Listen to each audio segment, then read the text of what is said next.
So I've been wanting to talk about the idea of integration and trauma for quite some time now. And we've recently been experiencing this new moon in the sign of Scorpio. And I was thinking on how this can come to play. When we hear about painful past experiences, we usually hear things like how to move on, how to let go, how to sever this or that. And basically just quick and detached methods of cutting things off as if they can disappear and dissolve into thin air, which really isn't practical and isn't the way we're designed on our emotional body, mental body, energetic body, physical level, on all levels. That is not how we're designed to heal and deal with all kinds of situations, positive or negative. We move, but only after healing. And from my own being, perceptions and explorations, when it comes to trauma, I found, or let's take something like the inner child, for example. Presence is the deepest and most important thing we need, all aspects of ourselves need. That inner child would need, our energetic body would need, our mind would need. I'm sure you've heard at least once, just a shoulder to cry on, not advice, when we're looking to be seen and held space for from other people and the individuals. And I know we live in a time that wants results and to know everything and seem like we have the solutions for everyone, but we don't really allow each other the space and presence to really hear and feel and understand what someone is going through or experiencing or feeling. And our emotions are literally our experience of our existence. And if we can't offer this with others, just imagine with ourselves. We've become so disconnected from ourselves and our experiences and our story, really, our narrative, where we've come from, where we are, where we're going, always moving at such a quick pace. And I truly believe when it comes to negative emotions, experiences, past trauma, what we really need is to sit with it and to feel it and to be through it, just to be and to have a loving energy with those experiences. And in time, a healing naturally happens in this space, and we develop wisdom, and wisdom is the vehicle for all knowledge we've gained. So yes, you've gained all this knowledge and information. We live in an information swallowing society, but do we ever really get to integrate that information and all the lessons we've learned or could have learned and transform that into higher wisdom? So knowledge can be used anyway, good or bad, if it's even present to begin with. But wisdom is the highest application of our knowledge and of our experiences. And that really comes from being with every part of ourselves and our stories and integrating that. So some practical examples, not necessarily letting go, but calling together and making sense of and bringing cohesion within ourselves on all layers of ourselves. And then being whole enough and secure enough to then move forward and call in new things and new experiences and feelings. Which when we haven't done this, we always, whether it's subconsciously, get pulled back and have blocks stopping us from truly moving on with our experience. So things like parts work, shadow work, meditation, yoga, movement, just basically what it is I'm trying to get to is that experiences need to be felt and moved with completely, to be completely present with those experiences and memories in ourselves, at least by ourselves, for ourselves. It's like even physical movement, it's just our experience really wants to be felt within us and moved with and experienced and transformed and alchemized. That's why some of the greatest art comes from some of the deepest pain.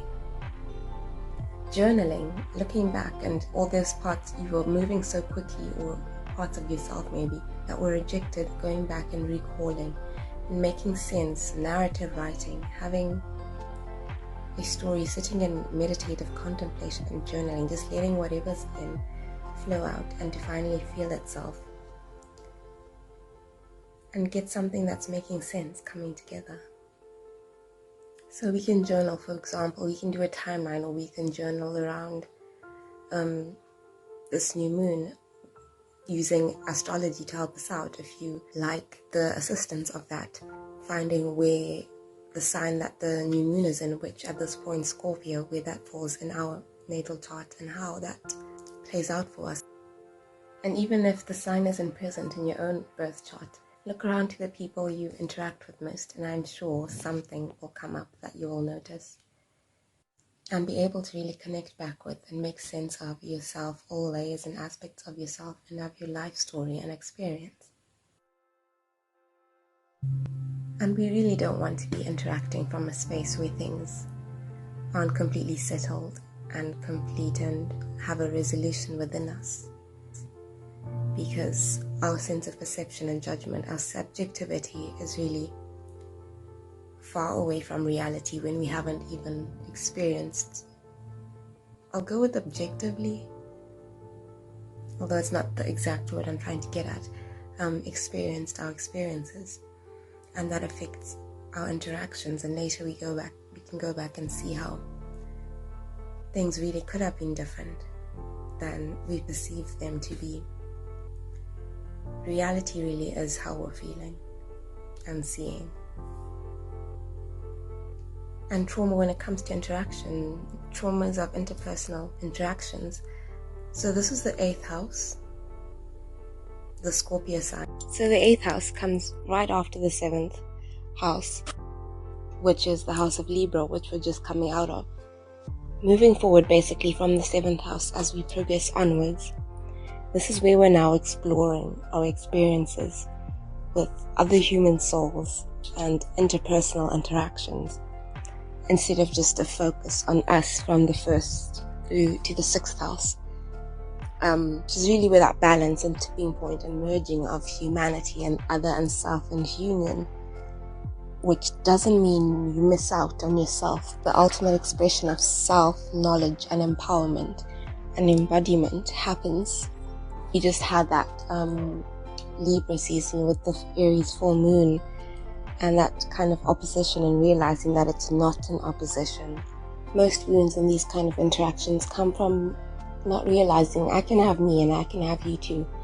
And it's actually beautiful when it all comes together and works together. So this 8th house too is also a brilliant potential and portal for the highest form for possibly one of the highest forms of enlightenment and realization and transformation. I really do think, but I also do think that few individuals who are brought together with this challenge of this house don't really get there, don't really master or develop self-mastery to extend and alchemize and transform to their highest level and purpose as a human soul in this collective microcosm. So, for example, this sign, Scorpio, is one of the few with 3 embodiments, from the scorpion to the eagle to the phoenix, which is the highest level of manifestation and soul realization. And most of us, and however we experience things, are stuck on that first level. Really do we transcend even to the ego? Really are we able to embrace pain and get there, let alone to the phoenix and become that large observer watching ourselves, like in this beautiful space, a phoenix rising from the ashes. Usually we just sting ourselves and others and die in this little sad pool, still at the level of the scorpion. So some of these things we may want to let go or integrate how they might manifest as, again, our perception, the reality seeing space of how we see our experiences in relation to other human beings, taking into account their experience, our experience, and always the third truth, because there's always 3 sides to any experience. And some of these manifestations we may want to alchemize is that bitterness, that keeping things in, inability to feel or to see how things really could be a different way, and we don't always have the self-righteous truth or clear objective perspective, or like we're not always that. Accept the reality and possibility of missing some information and gaining that and pushing it through the vehicle, the portal of wisdom.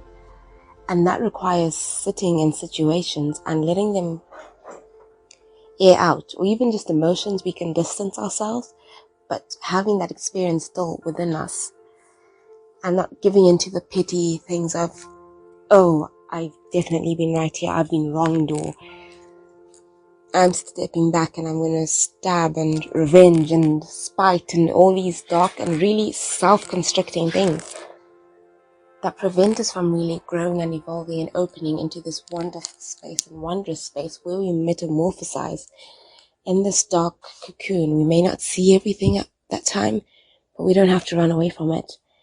And the caterpillar becomes the butterfly, symbol of transformation, and we grow, we become the eagle. Eventually, maybe, for very few, but hopefully more of us collectively now, the phoenix, and we have true self-knowledge and self-intimacy and realization, which actually brings us closer to the intimacy with others we truly desire. So just to end with a few thoughts, intentions, maybe some affirmations. During the night of the new moon, there is no illumination. Ironically, this is because light comes within. It's finding it within and going within and embracing this dark space of potential. I like to call it a cooking pot, where you can knead and bake and form yourself into what you truly know you are. So, I allow the murky heaviness to be a place I learn, but never a place I live. Because we don't want to die in this space, remember. I allow the darkness to act as my cocoon, but never be a crushing mother, unable to let go and allow me to soar. I allow and use the completeness of all the colors found in darkness, but I never allow darkness to become my embodiment.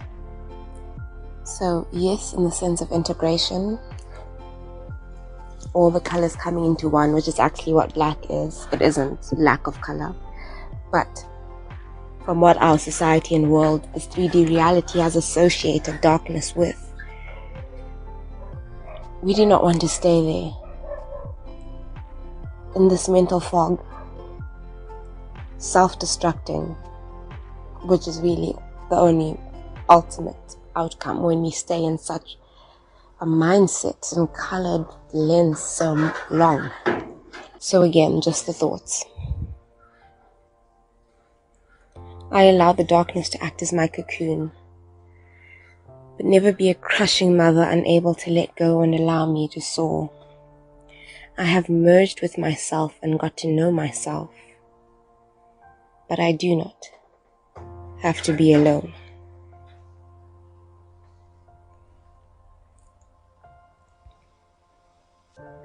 I have merged with myself and got to know myself, but I do not have to be alone. There are no polarities or dualities, and I truly hope for your enlightenment and self-realization and a new path, new you, new sight of reality this new moon. Desire and aversion leave no room for reality. 3 sides, always.